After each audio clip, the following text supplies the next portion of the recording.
Light was a weak, pathetic adventurer who almost got murked by his own teammates. However, after losing all hope, he accidentally unlocks a cheat skill and becomes the strongest to get his revenge.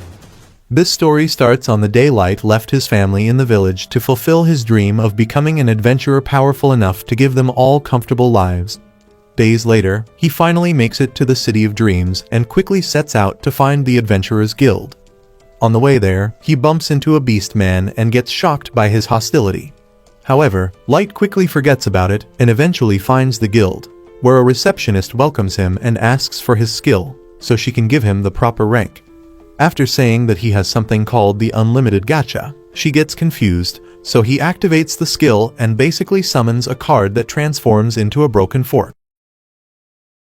Naturally, she gets even more confused, but he assures her that his skill is not totally worthless before proceeding to summon rotten food. To avoid more dumpster trash getting stacked on her desk, she decides to register him as an F-rank adventurer and explains that he can only do some manual labor as work until he gets strong enough to handle real quests. He then tries to read some of the job offers on a board, but quickly realizes that the languages are much too complex for his pea-sized brain. Thankfully, the receptionist explains where he can get a day's job, so he heads out and spends the rest of the day doing any hard labor he can get. However, on his way to find an inn that night, he bumps into a bunch of beastmen who then cuss him out for walking so close to them. Light immediately apologizes and tries to leave, but they stop him and demand payment to get their clothes cleaned up. The next moment, the leader grabs all the money he has left, and when he tries to get it back, they kick him back into the mud and tell him not to bother following them. After they leave, Light tries to pull himself together as more beastmen walk past and curse at him. All of a sudden, a lady reaches out to him, and after taking her hand with his muddy fingers, he sees that she is an elf and quickly moves back in fear. Upon seeing this, Sasha tells him not to worry and calmly gets down in the mud to hug him. Like that isn't enough, a beastman named Garu, who came with her, explains that their party aims to end discrimination among all 9 races. After Sasha helps him up, they all introduce themselves and assure him that they are only looking for a human to make their party complete, so they can finally achieve world peace by uniting all the races. Upon hearing this, Light's hope in the world gets restored, and he agrees to join their party. Days later, they take him into the abyss to slay powerful serpents, but his blatant lack of skill almost causes him to get eaten up. Luckily, Drago and Sasha manage to protect him, and as she walks over to check on him, the rest of the gang starts teasing her about her addiction to his cute face. As Sasha quickly states that she just doesn't want their party to lose another member, Light gets upset, but Drago tells him not to worry about getting stronger just yet because they all enjoy the tea he makes. Several minutes later, they get to a crossroads deep within the abyss, and Drago suddenly says it's the perfect spot for the final step of their plan, so Light decides to make them all another round of tea. However, the moment he sets out all the cups, Drago banishes him from the party. Naturally, he gets shocked by this and asks if it's some sort of joke, but Garu tells him to stop acting stupid and says they could never accept a worthless weakling like him as part of their party. All of a sudden, they all take turns explaining how traumatizing it felt to watch over a weak peasant. But the real shock sets in when Sasha says she wanted to throw up when she first held his dirty hands. Light then asks why they all acted nice if they always thought he was useless. So Garu explains that their seniors became intrigued by his ability and thought he was a powerful hero called the Maestro, which is why they were sent to keep an eye on him. The whole talk of ending discrimination with their party was just a script they acted out to win his trust, so they could see if he was actually some overpowered hero. Upon hearing this, Light says he has never been able to use his skill for anything meaningful, and after they all agree that he is the literal meaning of the word useless, Drago tells Garu to finish him off before other adventurers show up. Despite hearing his words loud and clear, Light refuses to believe that they can actually be that heartless until Garu's claws slice into his face. He immediately tries to escape, but Sasha shoots an arrow into his thigh, causing him to crash into the dirt. While they continue talking about how useless he is, Garu proceeds to rearrange his insides with a series of brutal kicks until they remind him that Light's death is meant to look like a sudden monster attack. After complaining for a bit, Garu decides to put an end to his suffering, But in a moment of desperation, Light activates a portal and ends up in a different part of the abyss. Despite knowing that he is still cooked the moment a monster finds him, he takes a moment to cry about the shocking betrayal and swears to unalive every single one of them with his bare hands. The next moment, he senses something powerful behind him and sees a colossal hydra preparing to feast on his bones.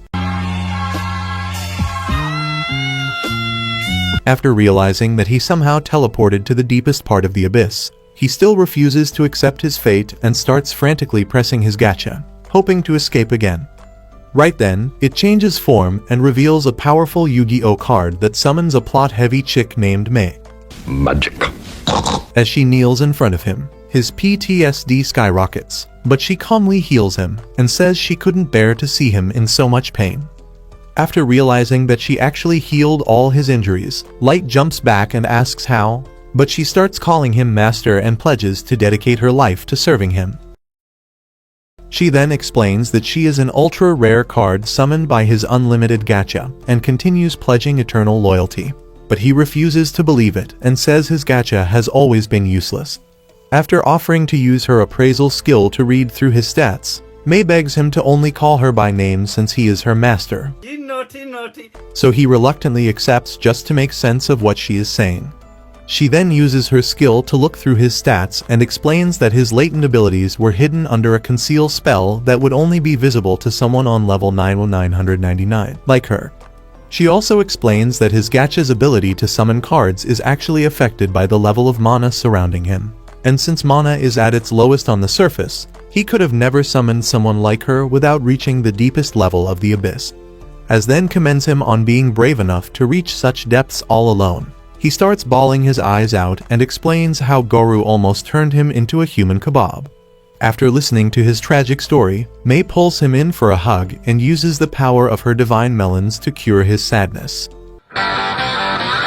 She then tells him not to worry about anything else and promises to bring all their heads to him on a platter as soon as he gives the order, but he hesitates and says it won't be necessary. This surprises Mei, but she commends his kindness before saying that Sasha and the rest of them deserve the worst death imaginable. Light then explains that he has no intention of showing mercy, but he wants to be the one who takes them all out. To achieve that, he needs to become much stronger because he still can't fight a squirrel at his current level. Upon hearing this, Mei promises to do anything in her power to make him the strongest. And after thanking her for everything, Light activates his gacha again to start maxing out his stats. 3 years later, Light's obsession with strength has led to him becoming an overpowered lord ruling an entire citadel deep in the abyss, filled with maids all obsessed with pleasing him. As they beg to kiss his boot, Mei offers to shut them up for good, but he tells her to let them be since they are only expressing their feelings for him. Several minutes later, they enter the city and, after greeting some of the locals, Light asks Mei about the rest of his most trusted maids. She then starts by telling how a hot car girl named Aoyuki has been working to tame more beasts deep in the dungeon, while an even hotter maid named Ellie continues her magic research to help their country grow. She also tells him about Mizuna, another maid who barely escaped midget status, but after this, they return to the castle and meet Jack, a freak of nature who casually addresses Light like his little brother. Mei immediately gets pissed and threatens to punish him, but Light tells her to relax because he has no problem with Jack's blatant lack of respect. After telling her to get some rest, he and Jack head into a training room to work on Light's martial arts. The next moment, Light lunges towards him and lands a devastating blow to the gut. But Jack only gets pushed back and says his insides would have turned to mush if his abs were not literally made of steel. While they continue trading punches, Mizuna excitedly continues her patrol in the castle, and eventually runs into 4 maids who then start praising her for being so committed to her job.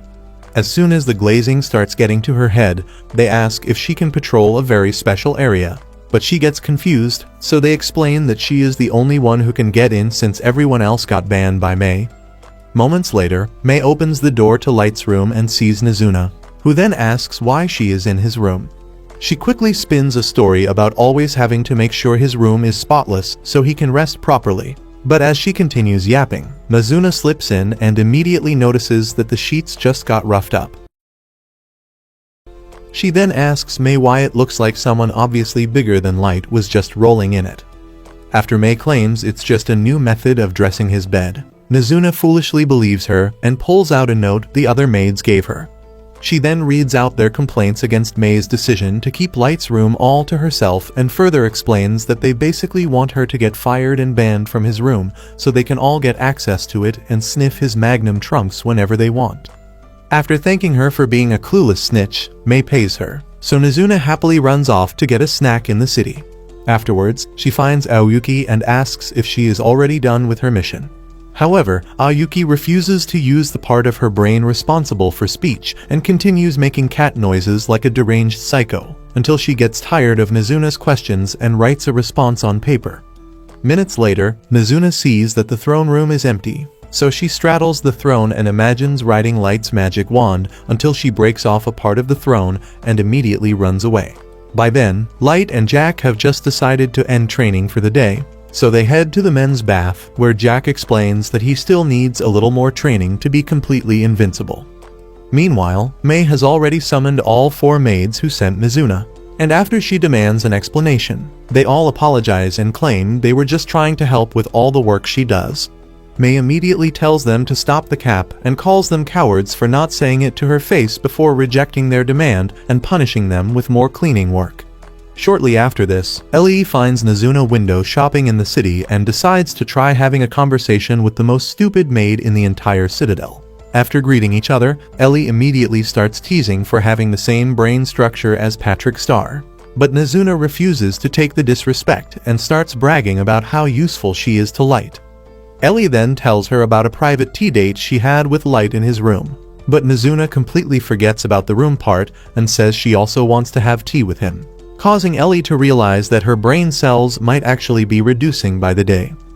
Back in the castle, the 4 shameless creeps obsessed with Light have just finished their punishment, so they sit at a table to discuss how vile and wicked Mei is. After also recalling that she was alone with Light for 3 whole months before he summoned Aoyuki, they start to fantasize about all the unholy things Light probably did with her, and decide to channel all their hate into a desperate prayer for the Grim Reaper to take Mei away for good. Right then, she walks in and asks if they were talking about her, but they immediately huddle together in fear and claim they were only talking about how amazing she was. After explaining that Light actually spent all 3 months reading books and practicing martial arts, Mei decides to make them clean the entire throne room as punishment for hating on her. Later that night, Mizuna finally returns to her room to rest and starts complaining about how she never got to see Light because he was so busy with other things. The next day, Light decides to head into the abyss and finds her already waiting with Aoyuki and Ellie. After they all run over to greet him, a hellhound shows up, and shivers suddenly run down his spine as he remembers what happened on that dreadful night 3 years ago. However, the girls quickly fire up their powers and decide to wipe out every hellhound from existence just for the crime of growling at Light. But he stops them and calmly walks over to pet the scared beast. He then tells them that it's finally time for the first stage of his revenge plan, so they set out for the surface world. Meanwhile, somewhere in a crack, the city of wolves, Geru walks around soaking in the praise of his brain-dead fans. If you enjoyed this video and want to see Light finally get his revenge, comment part 2 to see what happens next, and don't forget to turn on post notification.